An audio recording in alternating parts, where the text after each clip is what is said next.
मैं डॉक्टर फारूक अब्दुल्ला जी को रास्ते में बताया था कि अब से ठीक 35 साल पहले इसी शहर में चौधरी देवीलाल जी के नेतृत्व में एक रैली यहां पर हुई थी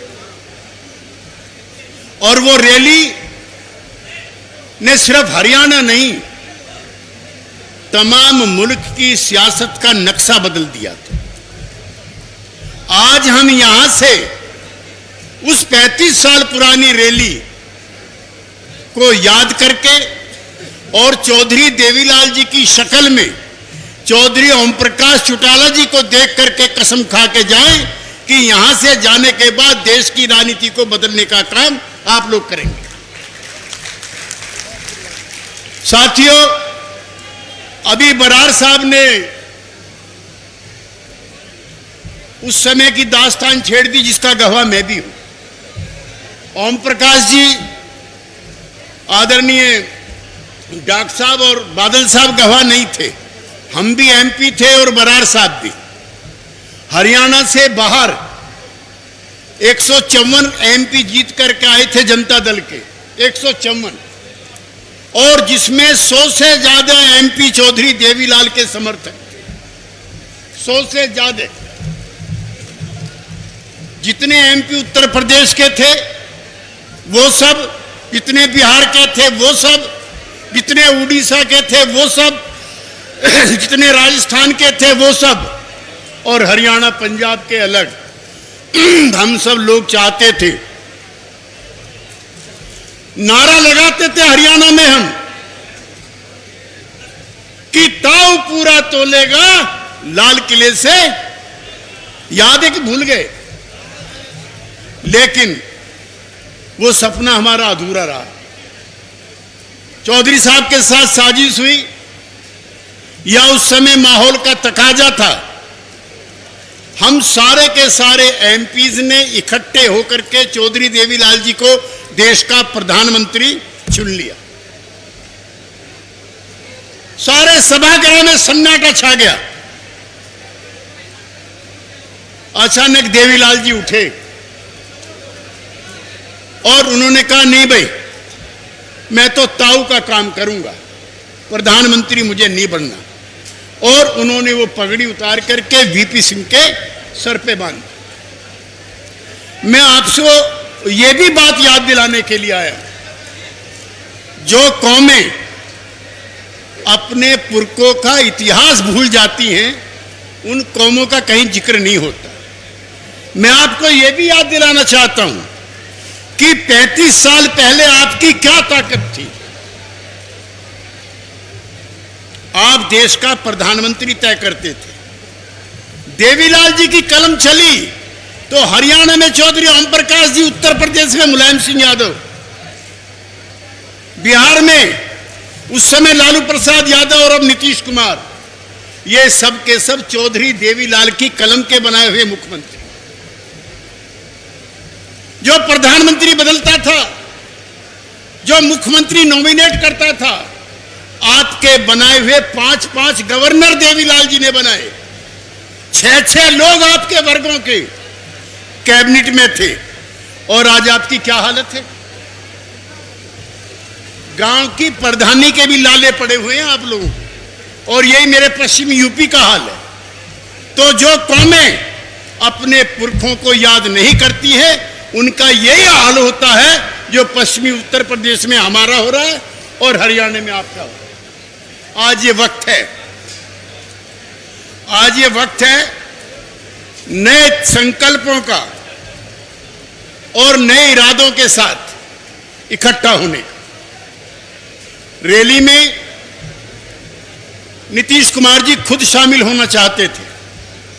वो चौधरी ओम प्रकाश चौटाला जी के पास गुड़गांव गए और देश का अकेला नेता था, अकेला मुख्यमंत्री था जो जेल के कारावास के दौरान भी कई बार चौधरी ओम प्रकाश चौटाला जी से हालचाल पूछने के लिए जाता था। चौधरी देवीलाल ने बहुत लोगों पर एहसान किए, मंत्री बनाए, मुख्यमंत्री बनाए, गवर्नर बनाए।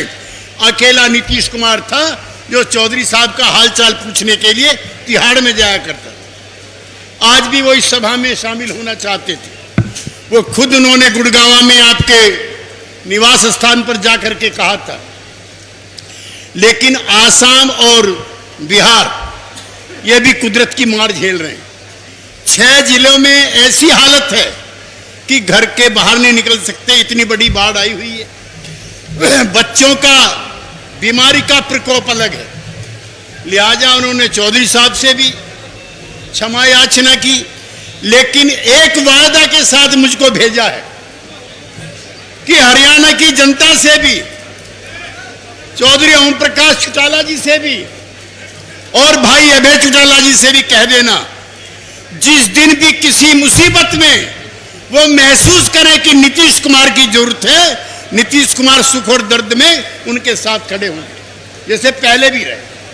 पिछली बार भी चुनाव में हम आए, 3-4 दिन देवेगौड़ा जी, शरद यादव जी, नीतीश कुमार जी और हम, हमारे और इस परिवार के कोई लेन देन के या व्यापार के रिश्ते नहीं है। चौधरी देवीलाल जी ने हिंदुस्तान की राजनीति में बड़ी तब्दीलियां की थी और उसी दौर के हम सब लोग निकले हुए हैं। मैं बहुत अधिक समय ना लेता हुआ 2 मिनट के लिए किसान आंदोलन के बारे में जरूर कहना चाहता हूं। एक सरकारी आंकड़े के मुताबिक हिंदुस्तान के एक किसान की आमदनी 27 रुपए रोज की है। जो मजदूर है उसको ज्यादा पैसे मिलते हैं और किसान को कम पैसे मिलते हैं।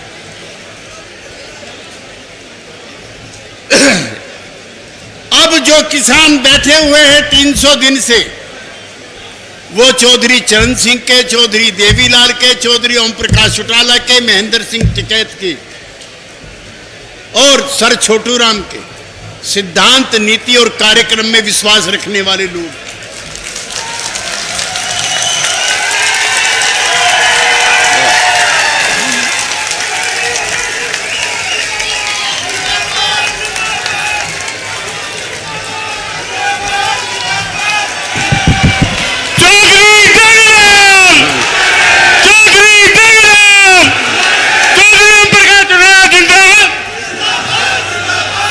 साथियों, मुझे बेहद खुशी हो रही है ये इत्तला देते हुए परम आदरणीय चौधरी वीरेंद्र सिंह जी, मैं चौधरी हरियाणा प्रदेश के चौधरी वीरेंद्र सिंह का स्वागत करते हुए और इनके पुरखे सर छोटू राम की वो बात को याद दिलाते हुए आपके बीच से विदा लेना चाहता हूं। चौधरी छोटू राम कहा करते थे किसानों से कि 2 बातें याद करो, एक तो बोलना सीख लो और एक दुश्मन को पहचानना सीख लो।